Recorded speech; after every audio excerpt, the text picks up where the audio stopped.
बिस्मिल्लाहिर्रहमानिर्रहीम नहमदुहु व नुसल्ली अला रसूलिहिल करीम अम्मा बाद क़ाल अल्लाहु तबारक व तआला अऊज़ु बिल्लाहि मिनश शैतानिर रजीम बिस्मिल्लाहिर्रहमानिर्रहीम ज़रबल्लाहु मसलन लिल्लज़ीना आमनु इम्रअत फ़िरऔन इज़ क़ालत रब्बि इब्नि ली इंदक बैतन फ़िल जन्नह वनज्जिनी मिन फ़िरऔन व अमली वनज्जिनी मिनल क़ौमिज़ ज़ालिमीन सदक़ल्लाहुल अज़ीम। स्टेज पर तशरीफ़ फरमा इंतहाई मुअक्कर अकाबिर उलमा, बुज़ुर्गों, दोस्तों और हमारी पर्दा नशी माएँ और बहनें, सबसे पहले मैं इस वक़्त में जो हमारी खुश नसीब 11 बहनें हैं जिनकी तहनीत व तबरीक के लिए आज की ये महफ़िल सजाई गई है, उन आलिमा बच्चियों को दिल की गहराइयों से मुबारकबाद पेश करता हूँ। और एक हमारी खुश नसीब सआदतमंद बहन जिन्होंने तकमील हिफ्ज़ कुरान की सआदत हासिल की है, उनको भी दिल की गहराइयों से मुबारकबाद पेश करता हूँ। और उनके वालिदैन को, उनके असातिज़ा को, मुअल्लिमीन को, मुअल्लिमात को और मदरसे की इंतज़ामिया को दिल की गहराइयों से मुबारकबाद पेश करता हूँ कि आप हज़रात की तहनीत के लिए आज की ये महफ़िल सजाई गई है। इस मौके पर दो हमारे अकाबिर उलमा की काफ़ी अहम बातें आ गई हैं। बड़ों के बयान के बाद छोटों का बयान बहुत मुनासिब नहीं रहता। चूँकि हज़रत मुफ्ती साहब, मुफ्ती अबू बकर जाबिर कासमी साहब कुछ ही देर में तशरीफ़ लाने वाले हैं। इंशाअल्लाह कुछ देर के लिए आप हज़रात के सामने बैठने का हज़रत ने हुक्म फरमाया है, तो 2-3 बातें इंशाअल्लाह मुख्तसर वक़्त में अर्ज़ करके अपनी जगह लेता हूँ। सबसे पहली बात तो यह है, ख़ास तौर पर हमारी माँ बहनों से, जो हमारी बच्चियों के वालिदैन, इदारे की पेरेंट्स जो आए हैं, उनकी खिदमत में सबसे पहली एक बात ये अर्ज़ करने को जी चाहता है कि मेरी माँ बहनों और भाइयों, एक बात अच्छी तरीक़े से समझ लीजिए कि औलाद जो है अल्लाह रब्बुल इज़्ज़त की एक बहुत बड़ी नेमत है, और औलाद में भी लड़की की नेमत खुदा की तरफ से एक बहुत बड़ा एज़ाज़ है और बहुत बड़ी खुशबख्ती की अलामत है। लड़की का पैदा होना ये बहुत ज़्यादा खुशी की बात है, सआदतमंदी की बात है। पैगम्बर अलैहिस्सलातु वस्सलाम को भी अल्लाह रब्बुल इज़्ज़त ने अपने तकवीनी निज़ाम के मुताबिक अपने नरीना औलाद को बचपन में ही उठा लिया और 4 बेटियों को हयात बख्शी, और अपनी छोटी बेटी से ही आपका खानवादा चला है। तालीम में यकीनी तौर पर लड़की की तालीम और लड़के की तालीम, दोनों की तालीम अपनी जगह अहम है, लेकिन उन दोनों तालीम के मुकाबले में ख़ास तौर पर लड़की की तालीम और तरबियत के ताल्लुक़ से जो इरशादात और जो बशारतें पैगम्बर अलैहिस्सलाम ने फरमाई हैं, शायद कि वो ज़ख़ीरे अहादीस में लड़कों के हवाले से नहीं है। अगरचे हैं लेकिन इस अंदाज़ के नहीं हैं कि पैगम्बर ने फरमाया कि अल्लाह ने जिसे 2 बेटियां दी, एक रिवायत में है 3 बेटियां दी, एक रिवायत में है 1 बेटी भी दी, और उसने उनकी सही तालीम और उनकी तरबियत का और मुनासिब जगह उसका बियाह करता है, तो वो और मैं जन्नत में ऐसे होंगे जैसे 2 उंगलियां बराबर होती हैं। बेटी तो बेटी होती है। पैगंबर ने बांदी के बारे में फरमाया, जो पहले ज़माने में इंसानों को ख़रीदा बेचा जाता था, तो बांदी के बारे में फरमाया कि अगर किसी ने अपनी बांदी की अच्छी तालीम और तरबियत की और उसे आज़ाद किया और उसका बेहतरीन जगह रिश्ता किया, तो पैगंबर अलैहिस्सलाम ने फरमाया कि उसे दोहरा अजर मिलेगा, एक नबी की उम्मत की एक बेटी की तालीम और तरबियत का, और दूसरा उसको आज़ाद और उसको निकाह करने का। तो मेरी माँ बहनों और भाइयों, याद रखो, आम तौर पर यह मिजाज बना हुआ है कि हम लड़के की तालीम पर तो तवज्जो देंगे, लड़की की तालीम के लिए तवज्जो नहीं देंगे।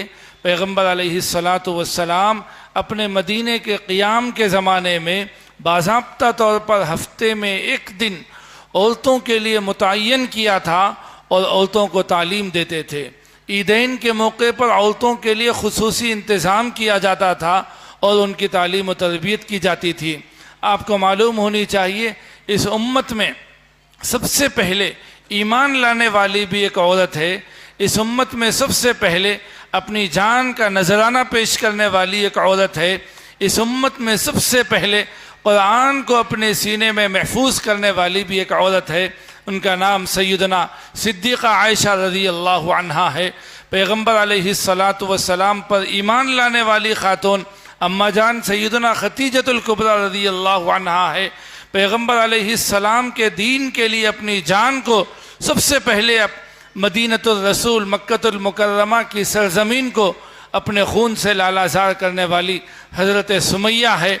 उलमा ने लिखा है कि औरत का मिजाज जब दीनदार बन जाता है, दीनी मिजाज बन जाता है और मर्द का मिजाज भी बन जाता है, तो मर्द कभी दीनी मामलात में डावाडोल हो सकता है, फिसल सकता है। लेकिन औरत जब दीनी मिजाज वाली बन जाती है और उसका दीनी मिजाज बना दिया जाता है तो फिर वो फिसलती नहीं चलती। जैसा मिजाज उसका बना दिया जाता है वैसे मिजाज पर वो साबित कदम रहती है। ये औरत की और बच्चियों की फितरत में है।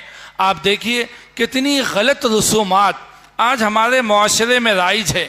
बेपनाह रमज़ान और बकरीद के अलावा ईदें हैं जो गैर रस्मी तौर पर, गैर शरई तौर पर हमारे माशरे में राइज है।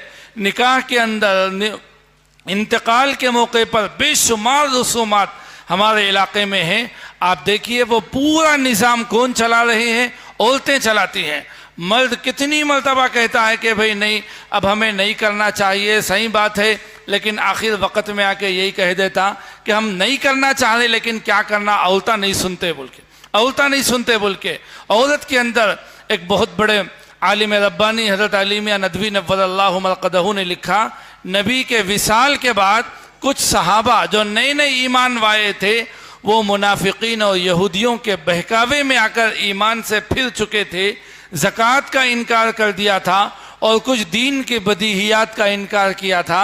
लेकिन तारीख़ शाहिद है कि एक भी सहाबिया, एक भी खातून, जमात सहाबा में एक खातून ने भी इर्तिदाद को कभी कबूल नहीं किया। सहाबा की जमात में कभी तारीख़ में मर्द हजरात ईमान के कुछ चीज़ों का इनकार किए हैं, लेकिन सहाबियात में चूँकि उनका ऐसा जहन पैगम्बर अलैहिस्सलातु वस्सलाम ने बनाया था। तो मेरे दोस्तों, इस ज़माने के अंदर बहुत ज़्यादा ज़रूरी है कि अपनी बच्चियों की दीनी बुनियादों पर, तालीमी बुनियादों पर और तरबियत की बुनियाद पर उनकी जो है मेहनत की जाए। ख़ास तौर पर हमारे बच्चियों को अकायद को मजबूत करने और उनकी ख़ानदानी ज़िंदगी वाला दीन लाने के लिए इस वक्त में बहुत ज़्यादा मेहनत की ज़रूरत है। उसके लिए ये मदारिस दीनिया, ये बनात के मदारिस एक बहुत बड़ी इस ज़माने में खुदा की नेमत है। इसलिए कि जिस तेज़ी के साथ इर्तिदाद लड़कियों के रास्ते से आ रहा है, आज हमारे लोग कॉलेजेस के हवाले किए, स्कूलों के हवाले किए, कॉन्वेंट के हवाले किए, मशीनरी के हवाले किए, वहाँ हमारी बच्ची को सब कुछ दिया गया। वहाँ हमारी बच्ची को ABCD से लेकर MBA तक की डिग्री दिला दी गई, लेकिन वहाँ नहीं बताया गया तौहीद क्या चीज़ है, रिसालत क्या चीज़ है, आखिरत क्या चीज़ है, पैगम्बर अलैहिस्सलातु वस्सलाम कौन है, उन्होंने दीन और इस्लाम के लिए क्या कुर्बानियाँ दी है, कुछ भी पता नहीं। तो नतीजा आज हम देख रहे हैं, जिसका तसव्वुर हमारे इलाकों में आज से 10-15 साल पहले सोच भी नहीं सकते थे, आज ये देखने को मिल रहा है। हमारे बस्तियों में, हमारे ख़ानदानों में, हमारे देहातों के अंदर ऐसे वाक़यात आए दिन आ रहे हैं कि फ़लाँ बच्ची फ़लाँ के साथ चली गई, फ़लाँ बच्ची फ़लाँ के साथ चली गई है, उसने दीन के बारे में ऐसे ऐसे सवालात कर रहे हैं। वजह क्या है? वजह यह है कि माँ जो है बचपन के अंदर दीनी बुनियादों पर तरबियत नहीं की।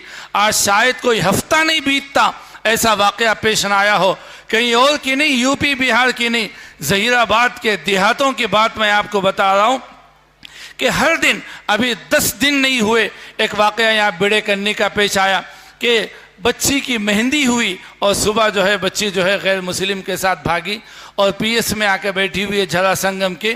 5 घंटे तक हर एतबार से समझाया गया, ख़ानदान की दुहाई दी गई, माँ बाप की क़ुरबानी की बात कही गई, कुरान और हदीस के वाक़यात बताए गए, हर चीज़ बताई गई। उसने कहा कि मैं कट सकती हूँ, मर सकती हूँ, मेरे माँ बाप भाड़ में जाए, मेरे ख़ानदान की इज्जत दांव पर लग जाए, लेकिन मैं इसको नहीं छोड़ूंगी, मैं इसको नहीं छोड़ूंगी। कहाँ से मिला ये वाक़या? यही इन कॉलेजेस के रास्ते से कि हमारे माँ बाप ने अपने बच्चों की दुनियावी तालीम की तो खूब फिक्र कीजिए आप, बहुत मुबारक है, लेकिन मेरी बहनों, मेरे माओ, अल्लाह के वास्ते कुछ तो दीनो ईमान की फिक्र कीजिए। इसलिए कि आज आपकी बेटी बेटी है, कल को वही बेटी आने वाली नस्ल का पहला तरबियत गाह है। वो आगे चलकर बीवी बनेगी, उससे आगे चलकर माँ बनेगी, और उसके पेट में, उसकी कोख में आने वाली नस्ल जन्म लेगी, और वो फिर कैसी होगी? जैसी माँ होगी वैसी। अब लोग घर गृहस्थी करने वाले हैं, आपको मालूम है कि घर का अपना एक निज़ाम होता है, घर का अपना एक शेड्यूल होता है। घर गृहस्थी एक मुस्तकिल चीज़ है, उसके लिए मुस्तकिल अफराद को छोड़ देना पड़ता है, घर की औरतों को घर गृहस्थी के लिए फारिग करना पड़ता है। लेकिन एक दर्द है, एक फिक्र है, एक कुढ़न है जो बेचैन की हुई है कि कौम की इन बेटियों को जो पहले गुमराही के दहाने पर थी, उसके बाद बेहयाई के दहाने पर आई, और अब इर्तिदाद के दहाने पर आ चुकी है।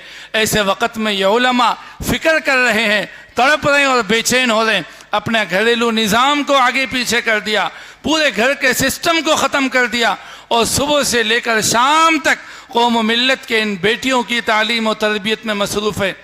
कुछ तो वजह है, उनके सामने कोई तो बात है कि अपना सब कुछ निज़ाम आगे पीछे करके अपने बेटियों को तालीम और तरबियत देने में मसरूफ़ है। मेरे भाइयों और मेरी बहनों, इन उलमा की मेहनतों की कदर कीजिए, अल्लाह के वास्ते कदर कीजिए, अपनी बच्चियों को इन उलमा के हवाले कीजिए।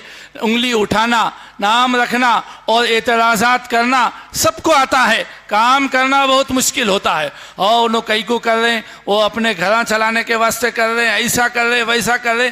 एतराज़ात करना इस कौम की सबसे बुरी आदत है। मेरे भाइयों, एतराज़ हर कोई करता है, काम करना असल होता है, काम करना मुश्किल होता है। एतराज़ करने में तो ज़बान में तो कोई हड्डी नहीं है, ज़बान तो चलती रहती है। उन्होंने कई को कर रहे हैं, इन्हों इसके वास्ते कर रहे हैं।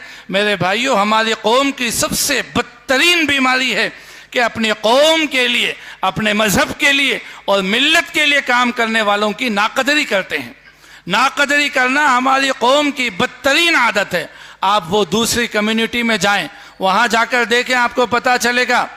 मैं आपको एक वाक़या सुनाकर अपनी बात ख़त्म करता हूँ। हमारे मुल्क की एक बहुत बड़ी यूनिवर्सिटी है, बनारस हिंदू यूनिवर्सिटी, बनारस के अंदर मौजूद है। तकरीबन 125 साल, 150 साल उसको बीत चुके हैं कायम किए हुए। आज से 35 साल पहले उसके क़याम के 100 साल मुकम्मल हो चुके थे। 100 साल मुकम्मल हो चुके थे तो एक बहुत बड़ा प्रोग्राम रखा गया, उसके फाउंडर्स को याद किया गया, उनकी जो है ताज़ियत पेश की गई। तो उस वक़्त में एक बहुत बड़ा सेमिनार रखा गया और लोग मुक़र्रिरीन आए और फाउंडर्स को याद किया, उनकी खिदमात का एतराफ़ किया। तो उन्हीं मुक़र्रिरीन में एक मुक़र्रिर ने आकर कहा कि आज से 100 साल पहले बनारस की सरज़मीन पर एक हिंदू यूनिवर्सिटी कायम हुई, लेकिन मेरे पास पूरे प्रूफ मौजूद है कि उस फाउंडर ने 50% पैसा खा गया और 50% पैसा ही ये यूनिवर्सिटी को लगाया। एक हिंदू आकर अपने यूनिवर्सिटी के फाउंडर पर 100 साल के बाद एतराज़ कर रहा है कि इस यूनिवर्सिटी के फाउंडर ने पूरी कम्युनिटी से चंदा किया कि हम हिंदू कम्युनिटी के लिए एक यूनिवर्सिटी बनाएंगे, और उसमें से आधा पैसा गबन कर लिया।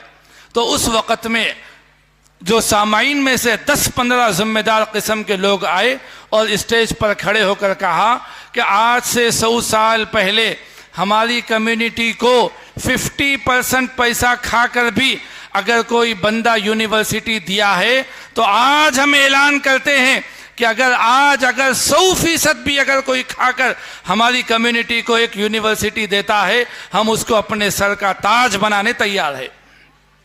आधा बोल रहे ना, पूरा खा लें दो, लेकिन अपनी कौम के लिए करता है तो हम उसको अपने सर का ताज बनाने, अपनी आंखों का सुरमा बनाने के लिए तैयार है।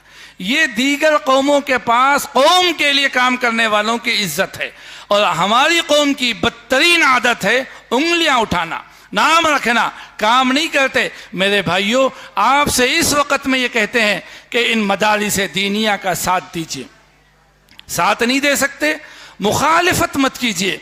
मोहब्बत की निगाह से देखिए। हज़रत मौलाना मंजूर नौमानी साहब दामत बरकत रहमहुल्लाह ने एक मौके पर इरशाद फरमाया, कहा कि ए मुसलमानों कान खोल कर सुन लो, तुम ये समझते हो तुम्हारे चंदों से और तुम्हारे पैसों से ये मदारिस चल रहे हैं, कान खोल कर सुन लो, ये तुम्हारा भूल है, ये तुम्हारा धोखा है, तुम्हारे पैसों से नहीं, खुदा के फजल से और खुदा की मदद से चल रहे हैं।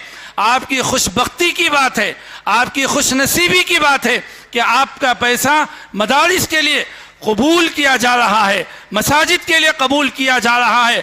आप मदारिस वालों पर रत्ती बराबर एहसान नहीं कर रहे, मदारिस वाले आप पर एहसान कर रहे हैं आपका पैसा लेकर। अगर आप तय कर लें, हज़रत थानवी ने फरमाया, मुसलमानों याद रखो, अगर तुम ये तय कर लो कि हम मदारिस को 1 रुपया नहीं देंगे, उस वक़्त में तुम्हारी आंखें देखेगी, अल्लाह अपने गैबी ख़जानों को खोलेगा और ये मदारिस और मसाजिद का निज़ाम चलाएगा, होगा, हर सूरत में होगा। और तारीख़ में ऐसा हुआ है, तारीख़ में ऐसा हुआ है, ऐसे हालात आए थे, पूरी कौम मुखालिफत हुई, लेकिन 80 बरस तक स्पेन की सरजमीन पर अल्लाह ने कुरान और हिफ़्ज़ दीन की तालीम देकर बतलाया कि हम कैसे कुरान और हदीस की खिदमत लेते हैं। इसलिए मेरे दोस्तों याद रखो, कम से कम इतना तो कर लो कि कभी उन मदारिस की जगह से आपका गुजर हो, मोहब्बत की निगाह से देख लीजिए, मोहब्बत की निगाह से देख लीजिए कि इन 4 दीवारियों में कौम व मिल्लत की बेटियां बैठकर कुरान और हदीस की तालीम हासिल कर रहे हैं। मोहब्बत की निगाह से कुछ नहीं कर सकते, माल नहीं दे सकते, दौलत नहीं दे सकते, वक़्त नहीं दे सकते, मत दो, यहाँ सिर्फ और सिर्फ चलते चलते मोहब्बत की निगाह से देख लो।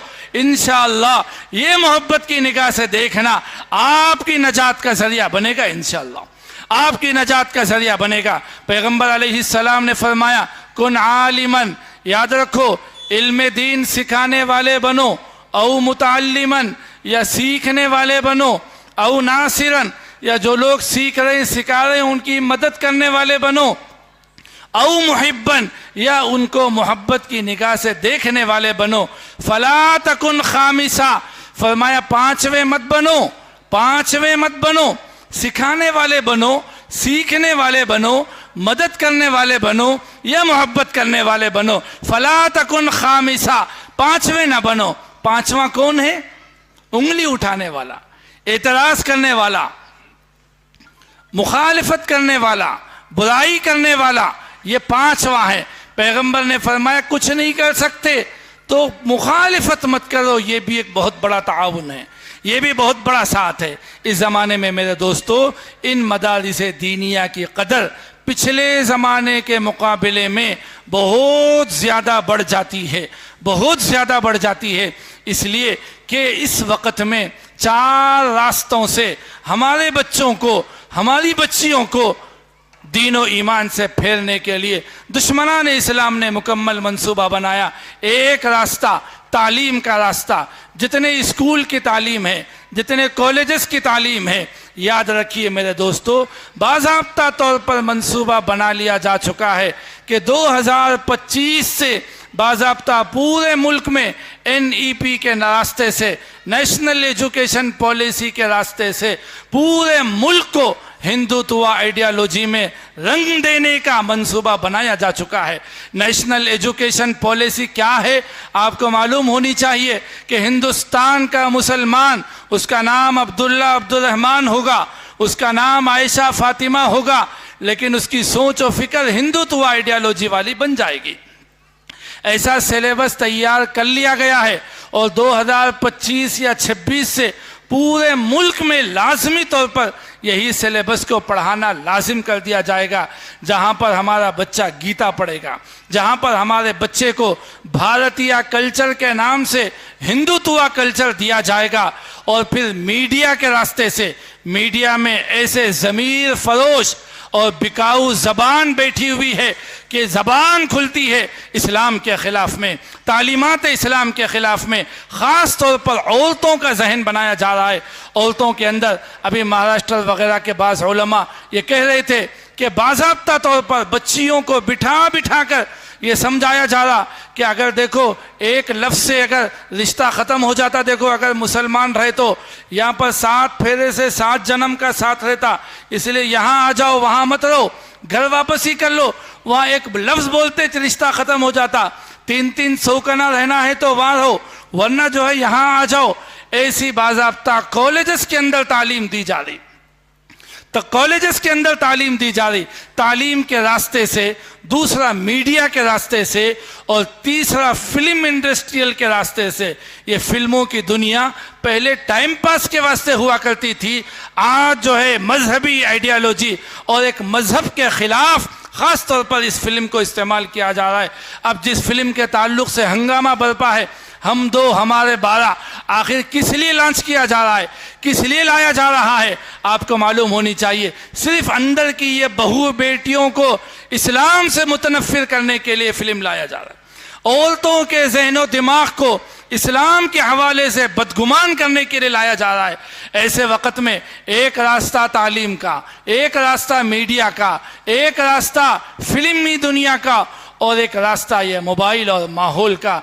इन चारों रास्तों से हमारी बच्चियों के दीन और ईमान पर डाका डाला जा रहा है। पहले कहते थे कि कॉलेज की बच्चियां अदब नहीं करती बड़ों का, मदरसे में डालो। पहले कहते थे कि भाई कॉलेज की बच्चियां कुरान नहीं पढ़ती, इसलिए मदरसे में डालो। आज ये कहना पड़ रहा है कि कॉलेज के अंदर जाने के बाद हया और ईमान पहले लुट जाता है, बाद में डिग्री मिलती है। पहले MBA की डिग्री बाद में मिलती है, पहले हया की चादर को तार तार करना पड़ता है, ईमान का सौदा करना पड़ता है, तब जाकर मिल रही। ऐसे वक्त में ज़रूरत है कि अपने घर की है एक बच्ची कम से कम इन मदारिस के हवाले करो। यहाँ बैठेंगी बच्ची, पढ़ेगी, जानेगी अम्मा जान आयशा कौन है, जानेगी हज़रत फ़ातिमा की ज़िंदगी क्या थी, वो जानेगी हज़रत सहाबियात की ज़िंदगी क्या थी, वो जानेगी हज़रत सुमैया की क़ुरबानियाँ क्या थी, वो जानेगी हज़रत आसिया जो फ़िरऔन, जो दुनिया का सबसे बदतरीन और सबसे बड़ा जालिम था, उनकी बीवी ने इस्लाम के लिए कैसी क़ुरबानियाँ दी, वो जानेगी, तब समझ में आएगा और फिर वो इस्लाम के लिए जमेगी। इसलिए एक गुजारिश तो ये है, और दूसरी गुजारिश जो हमारी बेटियां आज स्टेज पर बैठी हुई हैं और उन्हें आखिरी सबक पढ़ाकर आज उन्हें सनद दे दी जाएगी और वो आलिमा बन जाएंगी। मेरी बहनों, आज से आपकी बहुत बड़ी जिम्मेदारी है। मेरी बहनों, वो 11 खुशनसीब बहनों से हाथ जोड़कर हम अपील करते हैं, कौम ने पैसा दिया है, असातिज़ा ने मेहनत की है, आपने तालीम हासिल किया है, आज आपको ये खिमार फजीलत पहनाकर आपको एक एजाज़ दिया जा रहा है कि आज आप वारिस बन गए मुहम्मदुर रसूलुल्लाह सल्लल्लाहु अलैहि वसल्लम के। आज आप जानशीन बन गए अम्मा जान सिद्दीक़ा आयशा रज़ी अल्लाह अन्हा के। आप जानशीन बन गए हज़रत फ़ातिमा रज़ी अल्लाह अन्हा की। आज से आपकी जिम्मेदारी बढ़ गई है। आप जहाँ रहे, जिस हाल में रहे, जिस माहौल में रहे, याद रखो मेरी बहनों, याद रखो आपकी जिम्मेदारी है कि आपके असातिज़ा ने, आपके मौल्लिमात ने आपको जो इल्म की अमानत दी है और आपके सीने में मुंतकिल की है, इस इल्म की शमा को आपको रोशन करना है, यहाँ तक कि आपका रूह आपके जिस्म से जुदा हो जाए। मौत तक आप तय कर लें कि आप खिदमत दीन के लिए अपने आप को वक्फ करेंगे। 1 घंटा 2 घंटे आप कौम के लिए वक्फ करेंगे, आप एक मकतब चलाएंगे, आप बस्ती के ख़वातीन को जोड़कर दर्स कुरान करेंगे, आप बस्ती के ख़वातीन के ईमान की हिफाजत करेंगे। आप जहाँ जाएंगे आप मिसाली बनेंगे। आपके मदरसे का ये स्टेज से हम ये पैगाम देना चाहते हैं, आज आप बेटी हैं, कल को आप बहू बनेगी, बीवी बनेगी, माँ बनेगी, आप किसी की देवरानी जेठानी बनेगी, आप किसी की ननन भावज बनेगी, आप किसी की चाची मामी बनेगी, आपके बेशुमार ओहदे आएंगे। याद रखो, आप जिस ओहदे पर रहें, आप अम्मा जान सिद्दीक़ा आयशा के वारिस बनकर रहें, आप हमारी बहन हज़रत फ़ातिमा के वारिस बनकर रहें। ये आपकी जिम्मेदारी है। आप खिदमत दीन के लिए, मैं आपको बताऊं, पिछले 17 बरसों से हनफी अलिल बनात से जितनी बच्चियों ने तालीम हासिल की है, अल्हम्दुलिल्लाह सब के सब अपनी जगह अक्सर 80% से ज़ायद माशाअल्लाह जहाँ है वो खिदमत दीन में लगे हुए हैं। बस्ती में मकतब चला रहे, मदरसों में पढ़ा रहे, स्कूलों में पढ़ा रहे, कॉलेजेस में पढ़ा रहे। उनकी शादियाँ हो गई, वो दूसरे इलाकों में चले गए, वहाँ जाकर भी खिदमत दीन अंजाम दे रहे। मैं पिछले 6 दिन पहले वकाराबाद गया था। वकाराबाद में 2 लड़कियों के मदरसे हैं और दोनों लड़कियों के मदरसे हमारी इस मदरसे की तालिबा चला रही, हनफिया के बच्चियां चला रही। एक मदरसा तो ऐसा है, हमारे मुफ्ती ज़ैन साहब हैं, उनकी अहलिया है जो हनफिया में सिर्फ 2 साल पढ़ी थी, 2 साल पढ़ी और वहाँ पर इस वक्त में 70 बच्चियों का आलिमियत का मदरसा चला रहे। तो माशाअल्लाह खुशी हुई कि अल्हम्दुलिल्लाह हमारे इलाके का फैज़ जो है हैदराबाद से लेकर हुमनाबाद, बसवा कल्याण, बीदर, यहाँ की बच्चियाँ पढ़ लिख कर काबिल बनकर उनकी बिया हो रही है। और वो जहाँ गए खामोश नहीं बैठे, अगरचे के ससुराल में हैं। बाद लोगों को तो मुखालिफ मिजाज ससुराल मिला, लेकिन इसके बावजूद खिदमत दीन में मसरूफ़ हैं। आखिरी दर्जे में अपने घर का माहौल बदला रही है। तो ऐसे वक्त में ऐसे इदारों की हमें कदर करनी चाहिए। हमारी इन बच्चियों से भी मैं कहना चाहता हूं कि देखो, आपकी एक बहुत बड़ी जिम्मेदारी है। आज आप आलिमा बन गई, फाजिला बन गई है, आपकी तहनीत में ये महफिल सजाई गई है। आज आपको सिर्फ सनद नहीं दी जा रही, आज से आपको जिम्मेदारी का बोझ डाला जा रहा है।